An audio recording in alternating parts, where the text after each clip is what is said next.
A 40-year-old man named Bill is dissatisfied with his appearance, his family, his wife, his job at the bank, and his life in general. A young man ran into the school restroom and asked not to be seen by the principal. He quickly dumped the contents of the sachets into the toilet. Bill did not turn the offender in. Later, the principal told him about the mentoring program. He could become a mentor for one of the students. The young man wanted to thank Bill and slipped him a few dollars, but he refused. Bill was important in the school, started a school chapel, and had ambitions to become mayor. One day, Bill accidentally slapped his wife Jess in the face while she was talking to a local reporter, Chip Johnson. Bill noticed that his wife was acting too freely with a man she had just met. Bill worked for his father-in-law, a bank owner, but no one took him seriously. He dreamed of owning his own donut business and even offered his father-in-law to invest in a franchise. But he refused, saying that he didn't eat donuts himself, and Americans generally avoid carbohydrates. So Bill had to go behind his back. As promised by the school principal, a student was sent to Bill. It was the same boy from the restroom. However, Bill refused to participate in the mentoring program because he did not want to take care of the student. When he returned home, he found his wife flirting with someone on the phone and realized that she was planning to meet someone while he was away hunting with his father-in-law. Stressed, Bill ate another chocolate bar, even though Jess had told him not to eat sweets. She lied about being on the phone with her mom. Bill had received a call about the franchise, and now Jess was getting jealous, asking who he was meeting with tomorrow. Bill saw the report from the school and felt ashamed of his stomach, which was in the picture. He noticed that he really had a problem with his figure. In the morning, he hinted to his wife that it would be nice to start their own business, but Jess relies on her father for financial matters, not her husband. Bill was annoyed with the reporter Chip Johnson. He cut out his figure from a magazine and started making jokes with it, as well as with his wife's photo. Jess did not appreciate the joke and told him that 3 school children were waiting for him downstairs, and he had to walk them through the school. Disgruntled, Bill showed the children the hallway and went to a business meeting. The franchise owners, the Whitmans, approved the deal, but wanted to meet with Bill's wife because she also owned the money he planned to use to open the business. It turned out that everyone in town knew and respected Bill's older brother. He asked why he didn't tell his father-in-law that he didn't like hunting.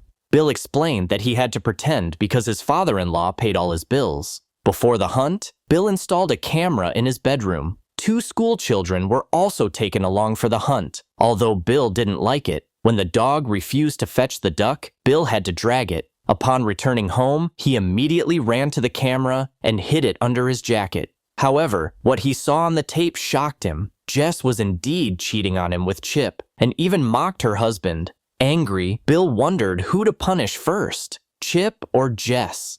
He burst into the kitchen and showed his wife the camera, but she brazenly declared that it was forbidden to interfere with private life. She even demanded that he hand over the tape. Meanwhile, Chip was reporting from the hospital, where Bill had attacked him and ended up in the police station.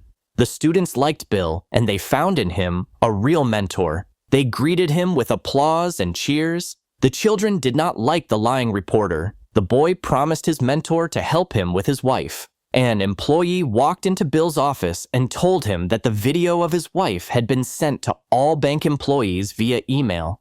Jess, upset by this news, was no longer worried about herself, but about Chip's career. Bill arrived at the reporter's house and fired a shotgun at the house. Chip was just dyeing his hair and asked Bill to stay away from him. Bill lost his nerve, knocked his wife's lover to the ground again, and it was broadcast again. From his prison cell, he went to his brother's house, and Paul invited him to go swimming together. Bill used to swim a lot, but now his old swimming trunks barely fit. Swimming helped him clear his head. His father-in-law asked Bill to solve his family problems and be calmer.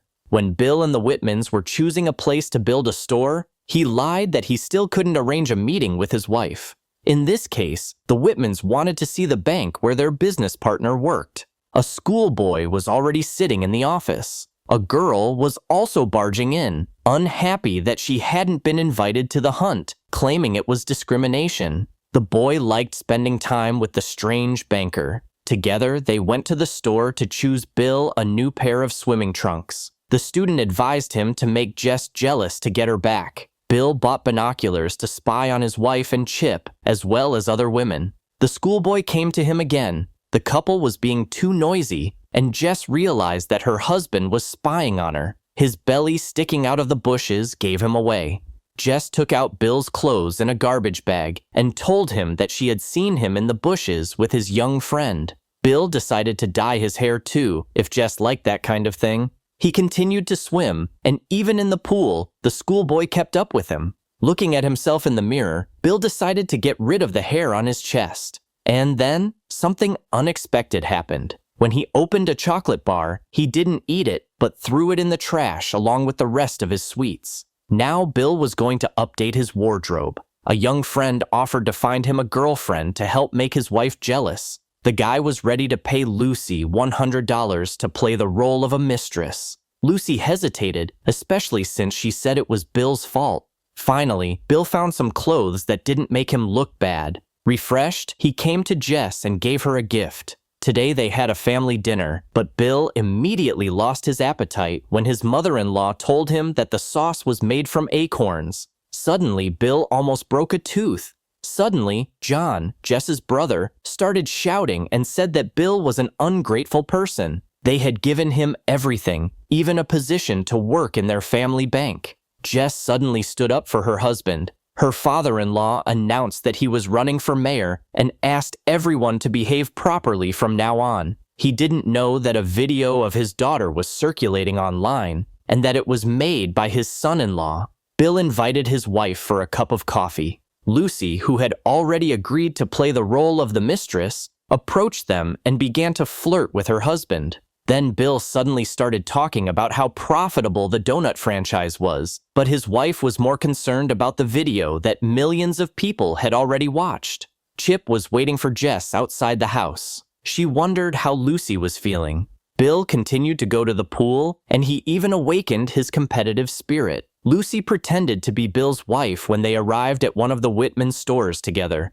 Meanwhile, the schoolboy dipped his finger in the frosting, which upset Mrs. Whitman, because now the whole bucket would have to be thrown away.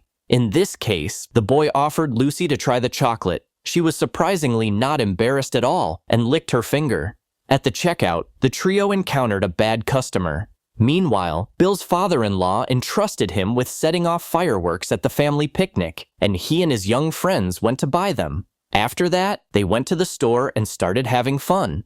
Paul liked Bill the loser much better, and now he didn't really want him in his house. So Bill decided to spend the night in the yard in a tent. Bill seemed to like being fat, and this time he wanted to shave his arms and legs. Jess looked into Bill's office and was upset to see Lucy there. She wanted to invite her husband out, but changed her mind. The teenager suggested that Bill have a party in a tent. Lucy invited her friend, and everyone got drunk. The friend decided to show off her body and invited Bill to check it out. It all ended in a very bad way.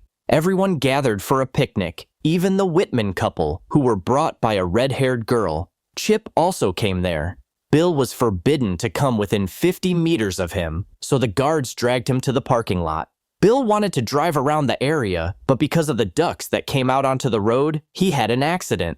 As soon as Bill got out of the car, fireworks started going off, ruining the picnic and attracting everyone's attention. The injured Bill went out on the road, where a schoolboy picked him up and took him to the hospital. Meanwhile, Lucy was already having fun with the guy, and she paid him back all the money he had spent on her in recent days. She said that she didn't need a paycheck to be his friend, but reminded him that they were just friends. Jess checked in on Bill. Her father decided not to make a statement about running for mayor, and he is very angry with Bill. But Bill himself doesn't care anymore. He is tired of pleasing his father-in-law. Jess also said that the Whitmans were surprised to learn that she was his wife, not Lucy.